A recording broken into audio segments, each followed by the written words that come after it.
India को हराना मतलब मुश्किल नहीं नामुमकिन है। ভারতীয় দর্শকদের দাবি ছিল ইন্ডিয়াকে হারানো কঠিনই নয়, একেবারে অসম্ভব, কিন্তু বাস্তবতা বলছে ভিন্ন কিছু।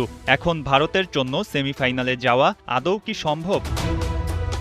সাউথ আফ্রিকার কাছে বড় হারের ক্ষত এখনও টাটকা, তার উপর মাথায় ঘুরছে রান রেটের ক্যালকুলেশন। গ্রুপের বাকি দল কে কাকে বড় ব্যবধানে হারালো তার দিকেই যেন তাকিয়ে মাইটি ইন্ডিয়া। সূর্যকুমাররা ঘরের মাটিতে দিচ্ছে কঠিন পরীক্ষা। সুপার 8-এ প্রথম ম্যাচ হেরে ডিফেন্ডিং চ্যাম্পিয়নরা এখন প্রমাদ গুনছে। সেমিতে যাওয়ার রাস্তা ক্রমশই জটিল হয়ে উঠছে। উইন্ডিজদের বড় জয়ে ভারতের সামনে দাঁড়িয়ে গেছে বিশাল পাহাড়।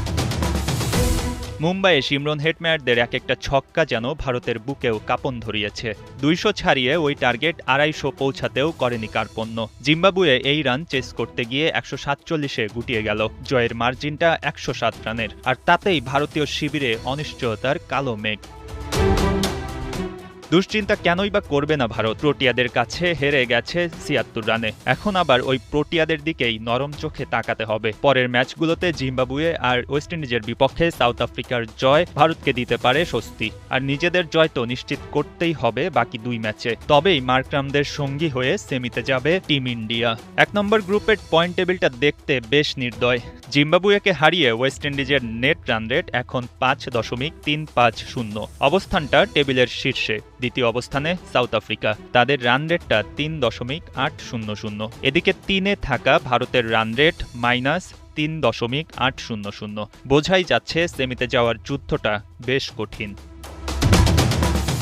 প্রোটিয়াদের যে কোনো জয় এখন ভারতের জন্য দেবে স্বস্তি। তবে যদি তারা হেরে যায় অন্তত উইন্ডিজদের সাথেও, তবেই সমীকরণের মারপ্যাচে ঢুকতে হবে। তখনকার হিসাবটা তখনকার জন্যই তোলা থাক। তবে শর্ত, ভারতকে আর কোনো ম্যাচেই পরাজিত দলে নাম লেখানো যাবে না। ধরা যাক পরের 2 ম্যাচে সূর্যকুমাররা কেবল জিততে পারলো 1 ম্যাচ, তখন কি হবে? তখনও সমীকরণ ছাড়া এগোনো যাবে না, আর এগোনো যাবে না সাউথ আফ্রিকার জয় ছাড়া। উঠতে থাকা প্রোটিয়ারা যদি পরের 2 ম্যাচেই কোনো কারণে হেরে যায়, ভারতের হাতে আর কোনো সুযোগ থাকবে না বাদ পড়া ছাড়া।